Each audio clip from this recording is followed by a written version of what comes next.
our food supply has been taken over by multi-billion-dollar corporations, some of them not U.S. companies. Here we are in the United States where a lot of our food is not dictated by U.S. companies. It's dictated by companies that are from elsewhere. And these people have lobbyists that pay Congress, and this isn't a one-sided issue of what side of the aisle you're on. Yeah. They pay both. Not only, sort of infiltrate the government, but they also infiltrate organizations like the American Health Organization or the American Diabetes Association, where they're pretty much pawns for the food companies. If you're making, billions upon billions of pounds of corn, and all of a sudden people aren't wanting to use corn anymore. We've got to use this because it's what we make. So let's put it in cars and call it subsidizing. We believe that you are strong by design, and you were made in God's image to have a strong body, mind, and spirit. You're listening to the #1 strength and health authority podcast in the world. So let's get ready to unlock your potential and transform your life in today's episode. Hi, and welcome to the Strong by Design podcast. I'm your host today, Tanya Fines, joined by two very special people because they are actually now friends of mine that I met, a couple months. It's been a bit. So this wonderful couple, Noel and Kevin Key from Cocoa Beach, who have a lot of things going on. But I brought them on the show today because I want to talk about their latest book called The Cow is How. And all I'm going to say is go buy it. We're not going to be able to get to all the things that I really want to dive into today, but I do have a couple questions. I don't want to, no spoiler alerts here because I want you to buy the book. I want you to read it. This is actually a resource you need in your home. Everybody needs it. Buy it for birthday gifts, Christmas gifts, everything, okay? You need this book. Guys, welcome to the show. Thank you. Hi, Tanya. Thank you. So glad to be on your show. Yeah, nice to see you guys. When did I see you last? Hasn't been that long. 2 weekends ago? Super Bowl. Super Bowl, yes. Yes, we got to spend Super Bowl together, which was a really great time at Cosmic Tiki. Another plug, if you're in Cocoa Beach and you want a great place to hang out with your kids, Cosmic Tiki, go. Just promise we you. just got our beer and wine license, so now we're officially a bar-ish. Woo! Family-friendly bar. Yes. Awesome. Okay, Lots great. of family fun where the adults and parents and grandparents can relax right on the beach. It's a great space. I mean, it has everything for every age. It is so much fun. And right next to the beach. So you spend the afternoon at the beach. You want to get the kids showered off, but everybody kind of wants a place to kind of just sort of have some fun and chill. You got to go to Cosmic Tiki. It's right there. That's right. So check that out. Okay, so back to the book. But first of all, Noel, can you tell us a little bit about, you have quite an impressive background. So better. Thank you. I have a little bit of a crazy, weird background. And so I spent my entire life and career as an engineer. So very much a scientist and engineer nerd, as my husband will say. And just from the age of 14, I've been working on robots and high tech and computer programming, et cetera. And I started building businesses when I was very young. So right after I graduated with my undergrad, and while I was doing my grad degree, I started my first business, grew that up, ended up selling it to a large chemical company that later became Dow Chemical. And then I also grew up another business right afterward. I just am a glutton for punishment. So very much an entrepreneur, and not only an engineer, but an entrepreneur. So grew up another business, and this business was doing defense contracting. So a lot of work for large defense contractors, doing antennas for space work and satellites, and then grew that company up from very small beginnings and very humble beginnings, and sold it to Cubic Corporation in 2019. By the time I sold my second business, I said, I would like to live somewhere on the water and raise my kids, who were in high school age at the time, and be with my husband, who is a water sports aficionado, among other things, which he will tell you. But we picked Cocoa Beach to go and live. And one of the reasons why we picked it was so that I could invest in companies and be part of the whole engineer, space-oriented stuff there. We're big space culture here in Cocoa Beach. So ended up doing that. And of course, working together and partnering with my amazing husband, who will share his background, started falling in love with the sort of the intersection of food, farming, and cows. And so, And family. and family. That's right. Love that. Yes. Wow. So yeah, like I said, not at all impressive. Thank It's like, wow. I need a nap after hearing all of that. Seriously.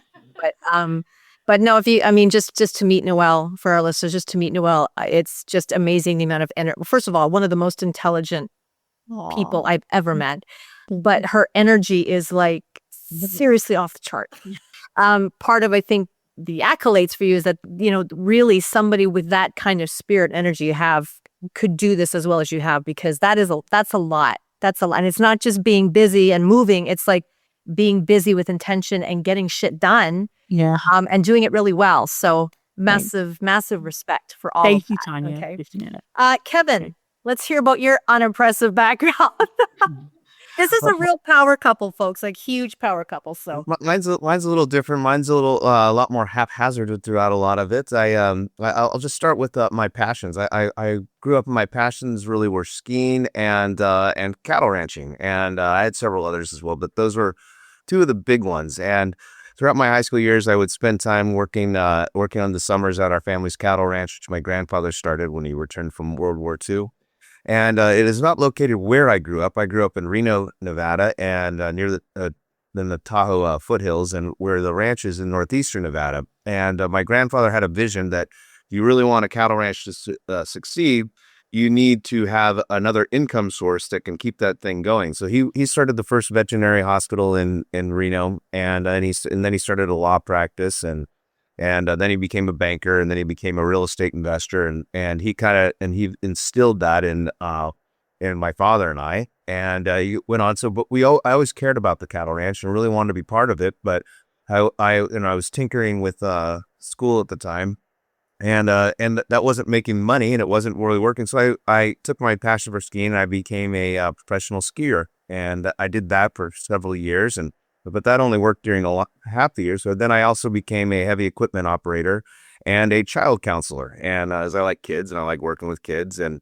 I did those things, and eventually realized that those weren't leading to any real future in ranching. So I had to figure out how to finish college and get a degree, which I did. And then I joined the Army a little bit along the way. First enlisted in the National Guard, and then went active duty, and then served my career as an airborne ranger, and then a Green Beret, and did a quarter century of service and loved it. And towards the tail end, met this beautiful lady, and we really had a lot of synergy together. And we both like to think a lot. We both have master's degrees and like to compare notes. But I am not a scientist and not an engineer.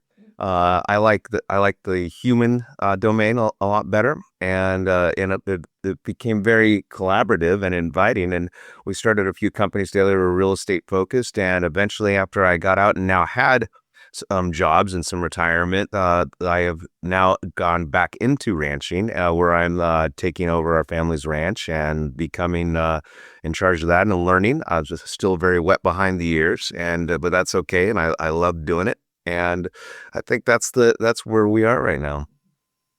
wow, again, you guys have nothing going on, and cause all of it. So, and also very, very, very active people in your community. That's my visits to Cocoa Beach, and those, you're very much immersed in the community. You know everybody knows you, they like you, so you're really great pillars of the community. And I'm all about community, so I love that. When I see people doing that, I'm like, these are my people. These are my people.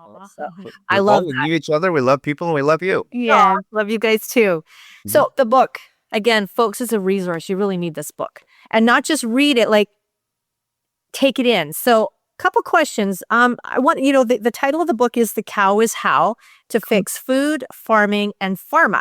Mm-hmm. So for some people that might, see this online or look at it and be like, the cow. So why is the cow the solution? I mean, the book title suggests that cows hold the key to fixing food, farming, and pharma. Mm-hmm. So what's the biggest misconception people have about cows and their role in our ecosystem? Well, that's a very good question, and very broad. But so I'll do that. I'm pretty good at describing that, but I'd like Noel to I'd like to hear her perspective, because part of the value of dating a city girl and then marrying her growing up around cattle my whole life is seeing things as what I thought is normal and almost intuitive in dealing with cows and cattle and everything. And it was a big deal for me that, hey, this ranching lifestyle is a part of me and it's going to always be a part of me. And I love you and I want you to be a part of me. So several years ago, going back almost a decade, I was like, I need to take you out to the ranch and I need to see if you like it. Because if you don't like it, there's going to be a lot of friction points. And as she goes out there, she starts to ask questions that I just didn't think need to be asked, really. And they weren't bad questions, but she didn't have the perspective of growing up around cattle. But what she did have was a scientific mindset. And she started asking really neat questions, and it really changed my perspective about, wow, a lot of people really just don't necessarily know about cows or how things work. And there's a lot of ignorance in our society and culture there about where our food comes from across the board. But in cattle in particularly, and she had, and her insight, not having insight, was so valuable for me to kind of take it back and look at what the message is about cattle. And I'll let you kind of talk to that, because I thought that was brilliant. Yeah, thanks, Kevin. I think that maybe to answer your question, you almost have to peel back each one of those sections, which is food, farming, and pharma. So I won't do it particularly in that order, because what Kevin said is I really started with the farming, right? So I had no concept of how cattle were raised. I didn't have the hurdle that most people have in terms of the misconceptions about red meat being good for you. I mean, that is the misconception that red meat is not good for you. And we'll dive into that in a second, or maybe a minute.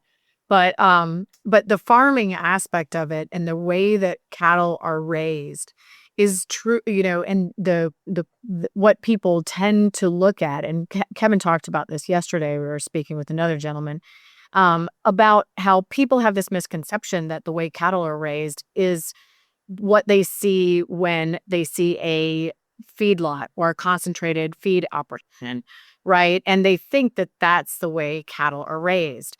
Well, 80 to 90% of a cow's life, in fact, is on grass, on pasture.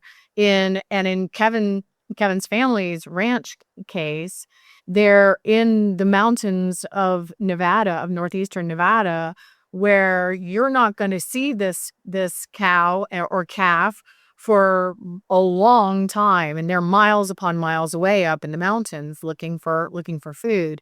And they're not hurting the environment. They're actually pooping on things and fertilizing the ground and mashing it into the ground with their hooves and thus fertilizing it, and not really putting a strain on any resources that is any greater than what we once had in our country with nearly 100 million bison and elk and deer.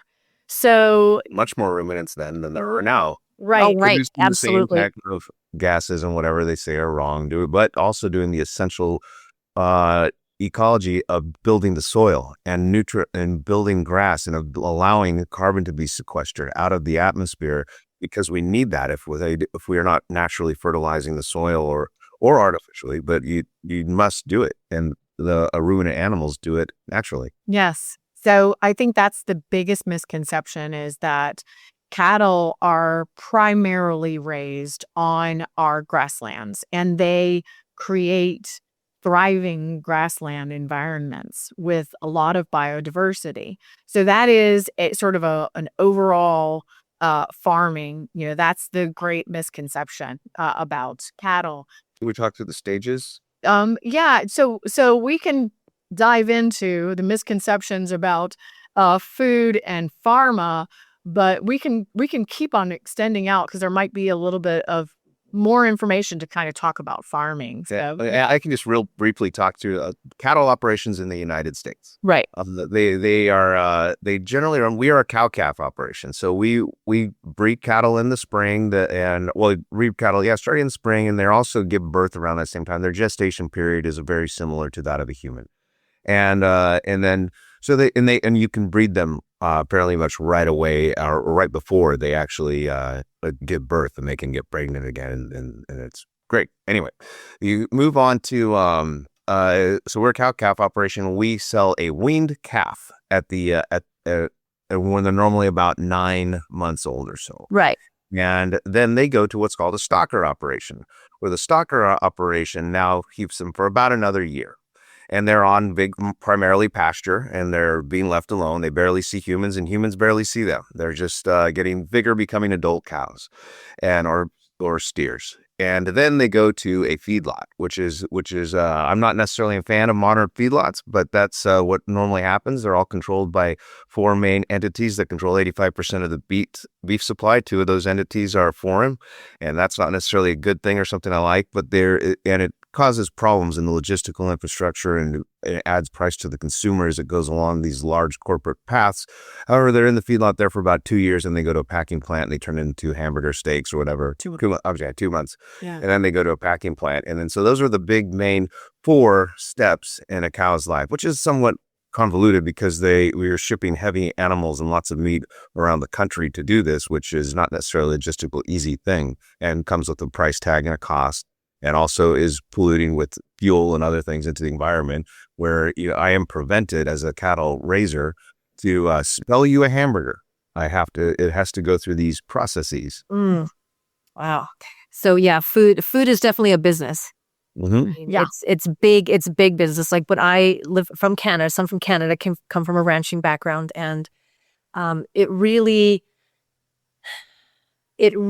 kind of woke me up. I mean, not that when you're in it and you're doing it, you're aware of what's actually happening at that level. You have like the front row seat that people that are just going up to the grocery store and buying their food don't get. But when Cargill came in and started buying up like all the grocery stores and coming to the houses to try to buy the land, I'm like, wow, this is big. Like this is big. I And wanted the to be cool. impact is like, whoa, Yeah, absolutely. So yeah. So there's lots more to answer your question on some of those other fronts, but at least we started at the farming. And then one thing to contrast,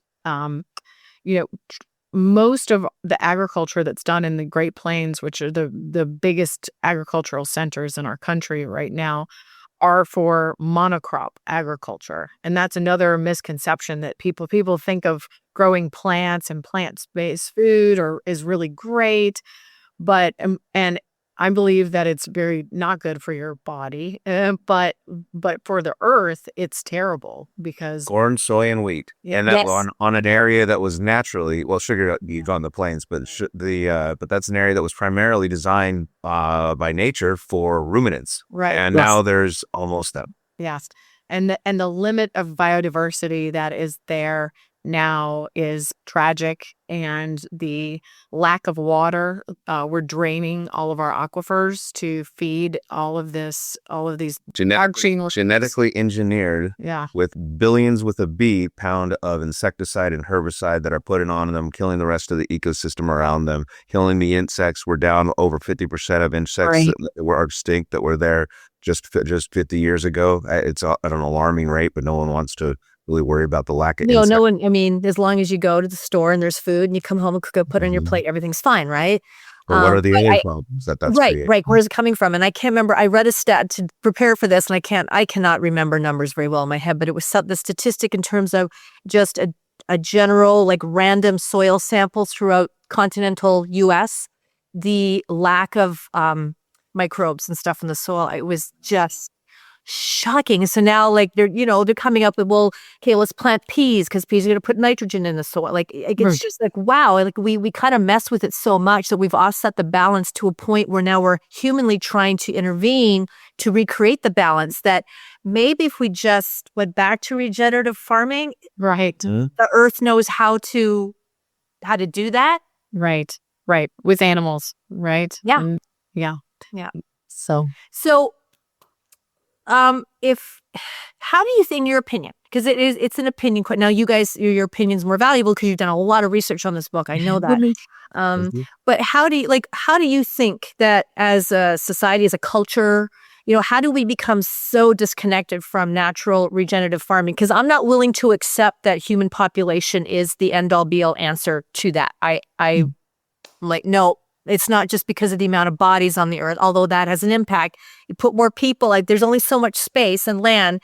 The more people fill it up, the less room there is for animals. But I don't think it is the root cause, and I don't think it's the only cause. Mm-hmm. Well, when you look at, you mentioned Cargill, right? And the food companies. I think we can pick on them a little bit. I like to. But I would pick on, more like the General Mills, the Kellogg's, and the Nestle's, where, our food supply has been taken over by multi-billion-dollar corporations, some of them not U.S. companies. Here we are in the United States, where a lot of our food is not dictated by U.S. companies. It's dictated by companies that are from elsewhere. And these people have lobbyists that pay Congress, and this isn't a one-sided issue of what side of the aisle you're on. Yeah. They pay both. And they take over very extensively. Yeah, they take over things. They not only sort of infiltrate the government, but they also infiltrate organizations like the American Health Organization or the American Diabetes Association, where they're pretty much pawns for the food companies. And so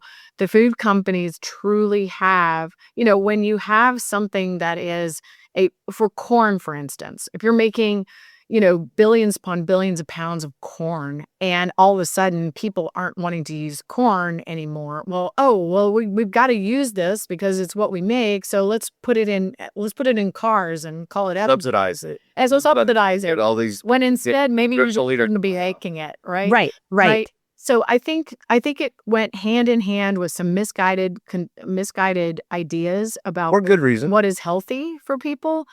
And so that kind of gets in the pharma aspect of it. But I think that a lot of these companies like Kellogg's, General Mills, et cetera, latched onto breakfast cereals, Snackwells, cookies, bars, and all the processed and high carbohydrate foods. I mean, look at Coke and Pepsi. They've made an absolute killing off of sugar, and there really is no nutritive value to anything that any of those companies make. No, but the marketing's brilliant. The marketing is amazing. It plays into the psyche because it's feeding on human emotion, not human logic, because 80% of everything's done emotional.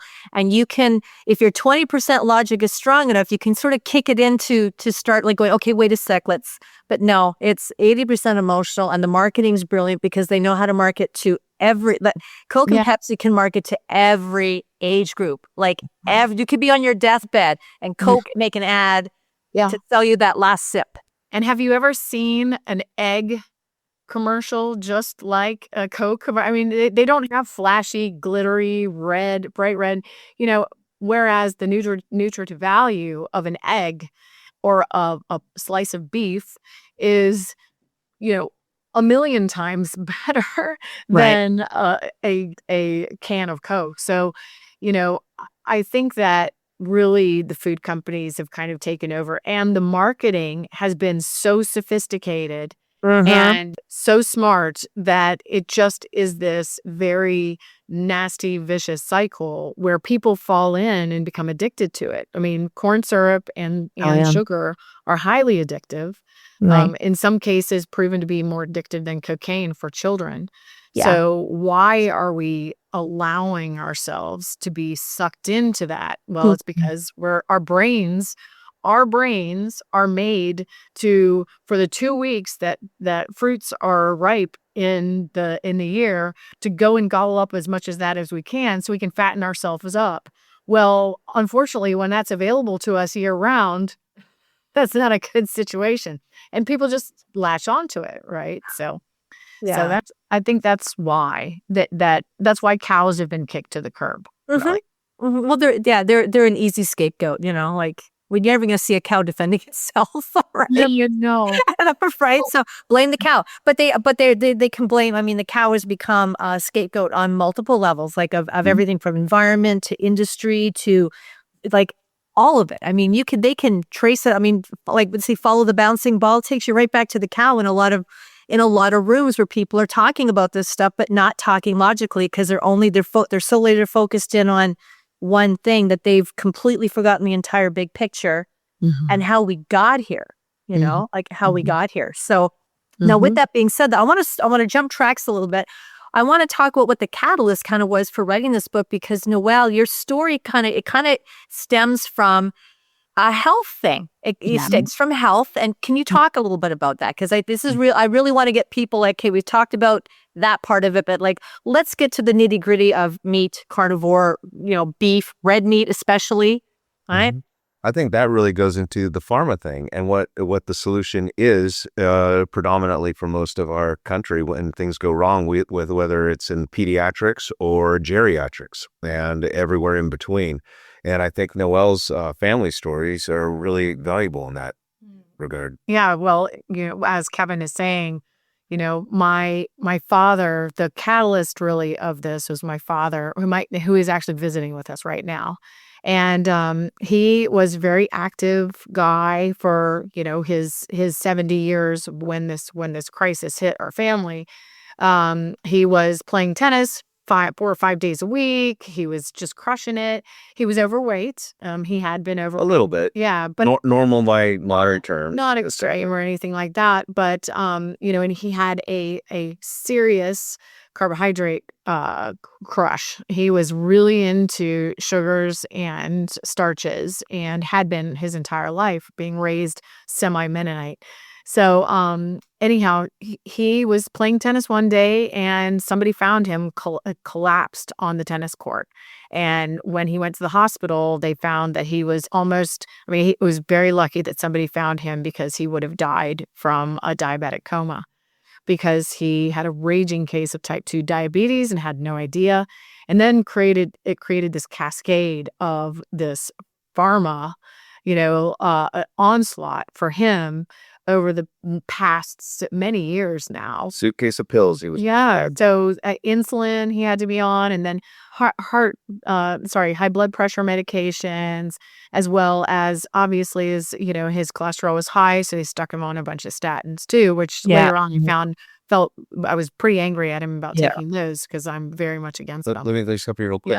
Yeah. So one of the things, engineer, loves her father, loves her family, sees a problem, immediately starts attacking it. And how do I fix this? And really, that's kind of one of the things that led us down the keto carnivore path, because we were both healthy. I ate French fries plenty, and was not really keto or carnivore. I'd heard about it, thought it was really interesting, thought it was really neat, but I was also healthy and not really solving a problem. But engineer starts attacking this problem, and we start reading more and more and more and more and more. And so just looking for optimal health, I went there, but I'll let you kind of go through that. Talk about how you were trying to fix. Yeah. So, insulin resistance is it is an epidemic in our society. And the very simple answer to solving the insulin resistance problem is to adhere to a low carbohydrate diet, either keto or carnivore. We like carnivore because there are a lot of fatty acid profiles and a lot of vitamins and minerals that are available really only in animal organs and meats. Right.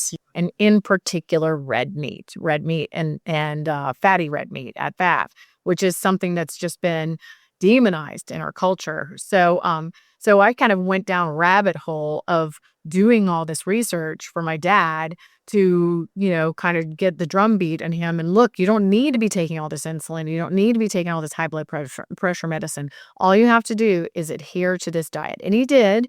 And he started getting better. The only problem is that this diet, and I believe also the addition of statins over so many years, he's been eating this way for 70 years, right?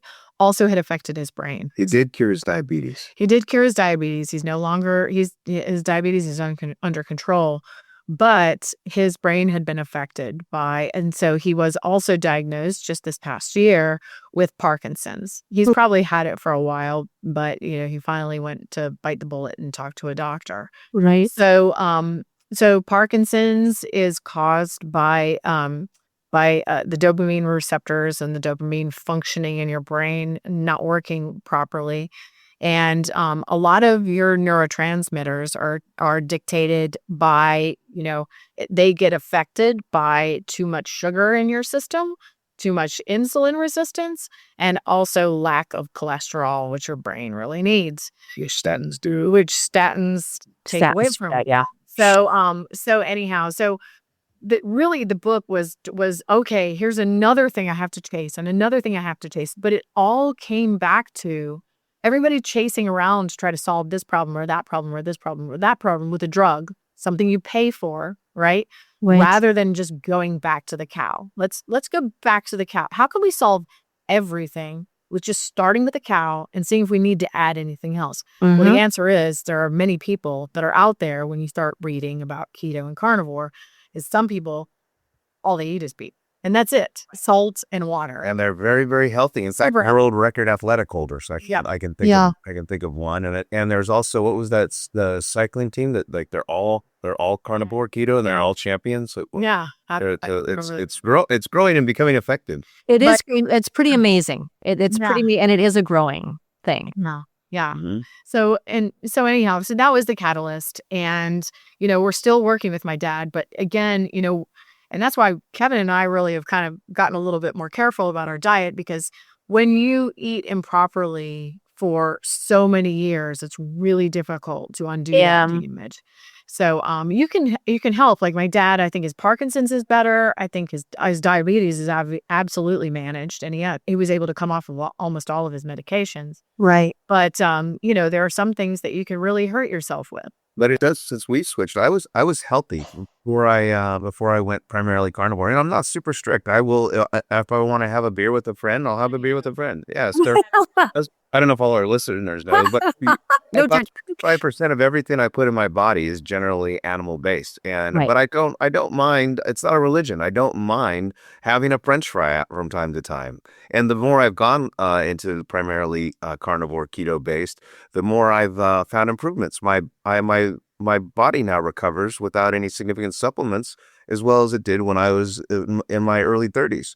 Right. My gray hair went away. I still have some, and it's particularly in the beard. But I was looking for that. My skin got better. I don't get sunburned anymore. It's like just like all these strange improvements that I'm like, whoa, that's really neat.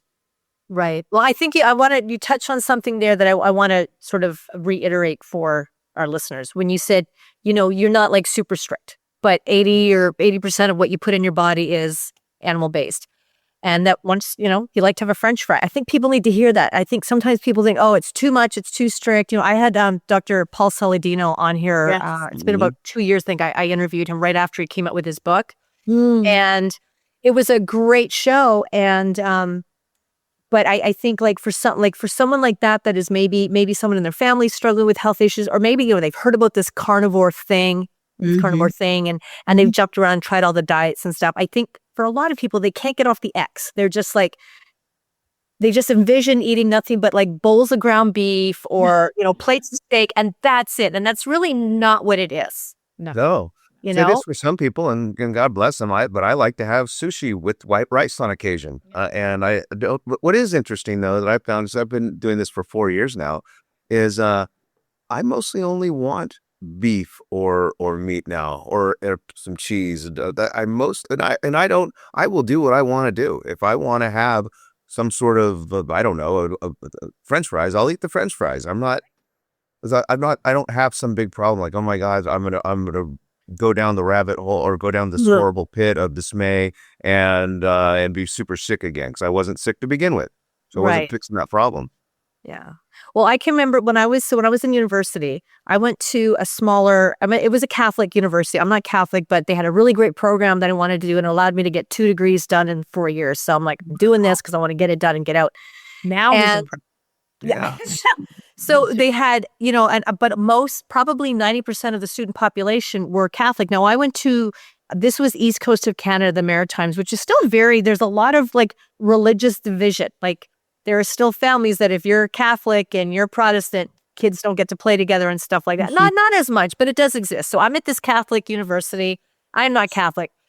And a lot of my friends, Lent's coming up, and they were all diehard. Like, everybody gave up something for Lent. And they were all whining about like, oh, I'm going to give up beer, or I'm going to give up this or that. And I thought, it's 40 days. You can do anything for 40 days. So just to kind of prove a point, I'm like, well, I'm gonna give up red meat for 40 days because I love my red meat. You know? Mm-hmm. Oh gosh. By day 10, I was just like, I was a total bitch. Like I was just, I mean, I stuck out the 40 days because I'm not going to lose a bet. So I stuck out the 40 days, but I did not feel good. I was doing a physical education program. I was playing rugby. I was doing track. I was doing all these physical things. And I tanked. Like I completely tanked, and I tanked very, very quickly. My hair got really brittle and dry, and thin started to fall out. My skin got same thing, was like reptilian.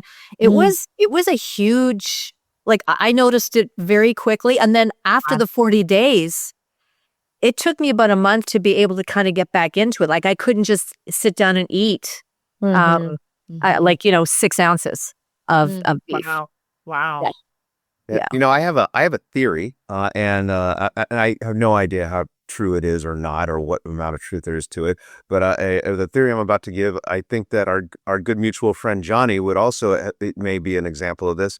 Is, you know, I'm a combat veteran of multiple deployments. I've spent probably over 3 years of my life in combat, and a lot of folks have a lot of issues that are in that scenario. And there's a lot of things you could say for why people that do or don't have issues. And I've been in a lot of violent situations. I have a Purple Heart. I've been wounded, and I don't have a lot of mental problems that I see other people having. I just don't. And our good mutual friend Johnny doesn't have them either. And of course, we all got problems. Got to work through things. But I don't. And one of the theories I have is I wasn't carnivore or keto by any means, but I always ate a lot of meat. Always, always, always. And I used to have a funny thing I would say when I was growing up, all the way back to my teenage years. Well, if everyone ate a lot of beef, I'd be a rich man. And so I used to always just like to promote the beef industry. And so I wonder, you know, as we talk about the types of minerals and benefit that red meat has, I wonder if there's if there's something there that, you know, I was given some through my nutritional medication without even knowing it. And dealing with these high stress life and death situations, that I was able to come through it a lot cleaner than others. And was it the beef? I don't know. So it's a theory. It's a hypothesis. I don't know if that's true. It's worth it's something definitely worth like exploring the topic, right? Yeah. And I won't give it away, but you know, in terms of spoiler alert, but we do talk about the nutrition profile of beef and animal products, and how there were several, when you did your 40-day, you know, fast from meat, you really were very deficient in bioavailable vitamin B, vitamin A, lots of other things not good for the mind. Lots of I was completely stupid. Like, yeah, you'd have fog, you know. And the other thing too is if you're eating a lot of carbohydrates, you get the sugar spikes that you tend to get throughout the day. Yeah, I don't need coffee all day. I've needed coffee all day my entire life. And I do not need coffee all day. Wow. Anymore. I just don't need it. Yeah.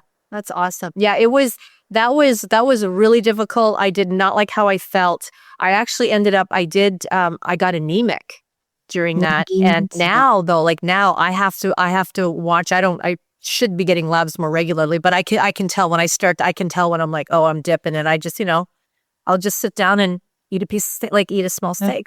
And I usually tend to feel better, but I manage it with my nutrition. But that 40 days, I was like, wow, that really, even to this day, I still, I've got to keep that up because I tend to be on that anemic side. And that's when it really flagged for me. Wow. It's like, well, I'm doing this again. I'll give up beer like everybody else. Give up something else. Yeah. Right. So what were some of the biggest challenges you had in writing this book? Now I know research is like, that's tasking, and then you got to check all of that. I mean, all of that has to be on point before you publish anything. But like, what were some of the other challenges in researching and putting this book together? Well, researching was never, that's actually what I've liked. I will stay up all night or even wake up in the middle of the night getting all excited about researching. A lot of it was not being able to research, though, because there were so many opportunities. Hey, what about this? What about that? And I would be going out to do some ranch event, And we were spread thin, and they're like, "I'd really like you to see this, and I think it'll really help the book, but we just can't do everything at once." Yeah. And It was hard. that was probably the more. Well, and just in general, just writing a book. I mean, I think it was a labor of love. It was inspired by my dad and also some of our other family members too, and also it was inspired by love that I have for Kevin and his family and wanting to tell that story and help him tell that story too. I think just the mechanics of writing a book in general and getting it out there to me was the biggest struggle, right? So just not having done that before. Right. Of course, I'm kind of a glutton for punishment, starting businesses and selling them and stuff like that. So it's like, all right, I can do that too. But it's So you were a big help. yeah. And Tanya, I know that you're a celebrated author. You're amazing, and you were very helpful in So- guiding me and giving me some, you can do this Well, encouragement. it turned out amazing. Like, I mean, it turned out mine's all marked up of highlighting stuff Yay. and all of that. But like I said, it's a resource. Like this is not just pick it up and read it. Oh, that's good information. This is great information. This is, this is credible. I mean, this all of the sites and the like. Yeah, there are about 200 citations. So I know, right? Like, yeah. no, it is great. This is something that needs to be like in your kitchen or in your living room, that you're like picking it up every day and just going, okay, what was that I read? And because this is for people that I think, in my opinion, people that are really, really serious. Like when we talk about wellness and the whole scope of wellness as a holistic thing, this becomes a tool. This becomes a tool in how to get there. Now, not just how to get there, but understand the why. I think everybody kind of needs that why. Like, so why am I doing this? I want to feel better. Okay, let's keep reverse engineering that why. And when you get to kind of that, what I call like your ground zero why of what that is built on, what are the tools to help get you there? And they're right here. No. They're right here. So you guys did all the hard work. And I'm saying, get this book, get it in the house, and start learning. Treat this as like a course on life and how to live optimally. That's really what it is. I think that's so great, Tanya. I appreciate that so much, because it is kind of hard, even when we were writing it and doing the research, and I have all the information readily available at my tongue to spout off.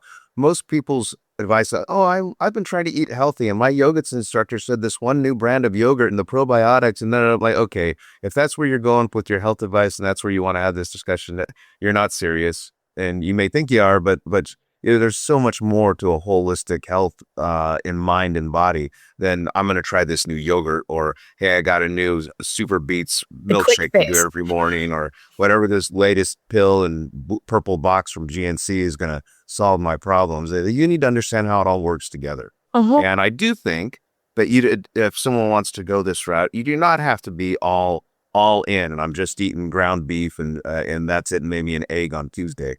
You start do 40% of your diet, do 50, just start increasing it. You're going to get these rewards over time. Yeah. Right. And I think for a lot of, like, again, we're human beings. We're kind of simplistically predictable. We're creatures of habit.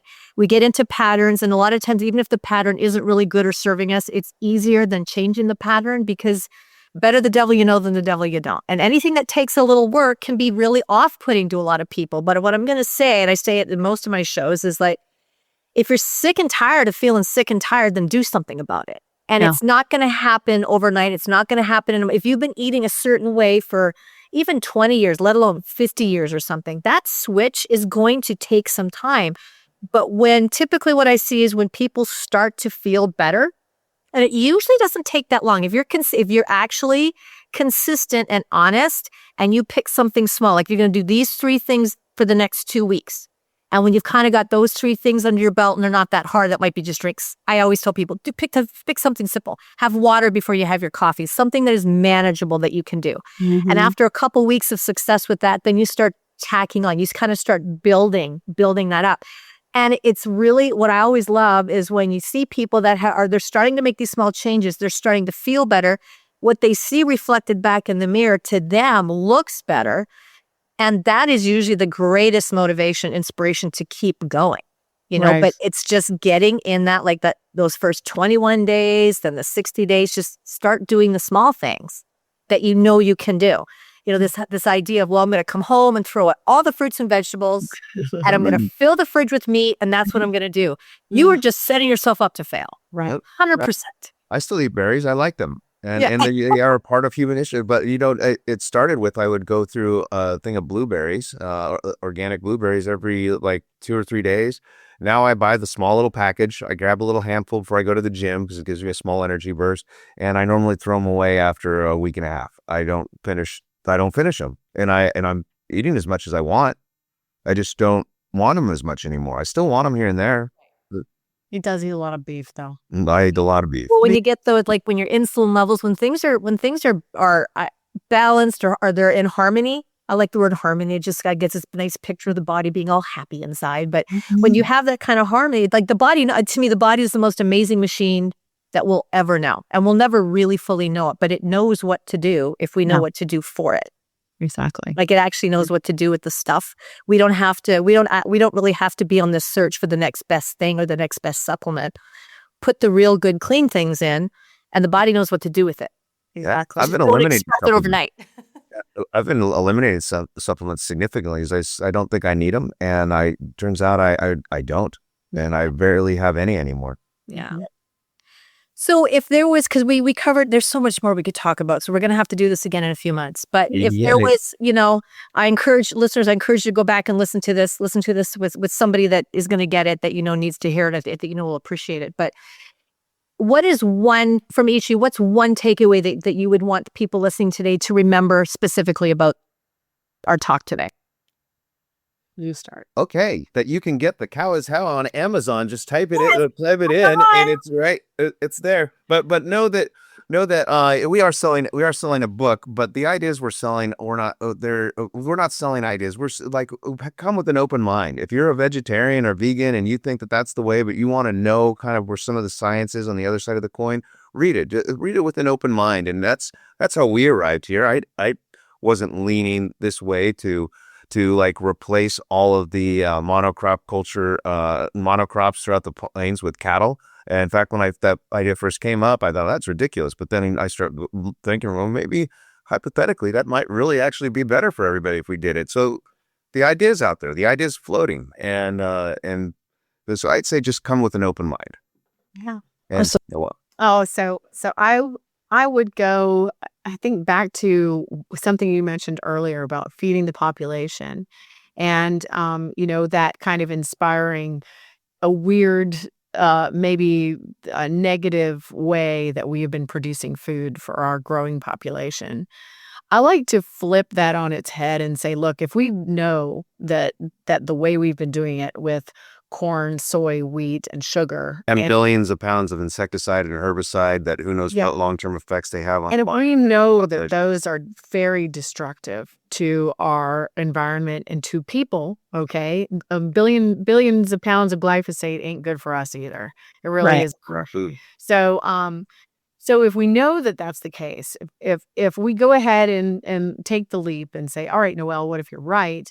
Then I think kind of the next, like before I die, I'd like to write the book where we actually kind of go down the rabbit hole of, like what Kevin was saying, what if you start replacing a lot of the things that we're doing wrong with the environment, farming, pharma, et cetera, and food with more animal products? How can we make that scalable without ending up with what we look at in the feedlots as being not such a great thing? In the last chapter of the book, we talk about how, there's some technologies and advancements that are not the same as putting a bunch of chemicals into things, and instead looking at things like hydroponically growing food for cattle instead of people. And how could that be sustainable for our water supply and our food supply? And how could you then scale a lot of animals and without hurting the environment and without taking up too much land? So that's one of the things that you mentioned. We thought we had to feed all these people, we had to take so much land. So I think there's a lot of questions that we can answer as we innovate along these paths. How can we improve nutrition profiles? Like, I'd love to see a prescribed cow. Like, I'd love to see us with a certain kind of fatty acid nutrition profile based on what you fed the cow or the animal. So wouldn't that be very interesting? Or an egg or a salmon or whatever, but you feed it good food so that it does well for you. And so I think that technology, those innovations are going to be coming over the next 10 to 20 years. And I'm very excited to be part of that. And I'm also part of an investment group called Azultera, where we're trying to advance those kinds of technologies, leveraging things like animal products in order to make the world The a better environment, place. preserve the land and the environment. Yeah. So I'm kind of like, I'm looking at the glass half full, rosy colored glasses, like, okay, if I'm right, then what do we do to scale? And what do we do to feed all these people who want to be healthy? What happens when the rest of the population is 80% of the population is no longer obese and heart disease ridden and diabetes ridden? What are they going to do? What are they going to spend their money on? I was going to say, a lot of people are going to be broke, not our people, but like people that are making a lot of money off of sickness and illness, right? Yeah, but those are very few. It's the rest of us who have to pay the price for what Coke and Pepsi and Eli Lilly are doing to us. So, so that is, I think those are interesting questions, and it's kind of like a follow-up that I'd love to do before I die. Definitely. Well, it's definitely within the year for sure. You didn't beat and you got a lot of years. I know. Maybe I'll live forever. Who knows? Wait, this might just have to be like a biannual thing, Yeah. Well, you guys, thank you so much. I know you were so busy, and this wasn't necessarily the easiest thing to navigate because you guys are all over the place, and you got so many things so many really great things that you're doing, and I really, really, really appreciate you for what you. We appreciate you too. A book. And just for being able to take time out of your super busy schedule and just sit with me and talk. Because this is really, like I said, this is a resource. I really want to get the word out there. Buy the book, people. The Cow is How. Go to Amazon. The Cow is How. The cow is how. The Cow is How. You can't not remember that. So get the book. And please, don't forget to give us a 5-star rating. And please share the podcast with everybody. Get everybody to listen to. Got to get back to the cow, folks. Getting back to the cow. I'm your host, Tanya Fines. Thank you again, Kevin and Noel. Talk to y'all soon. Bye-bye. Thank you so much for listening to the Strong by Design podcast.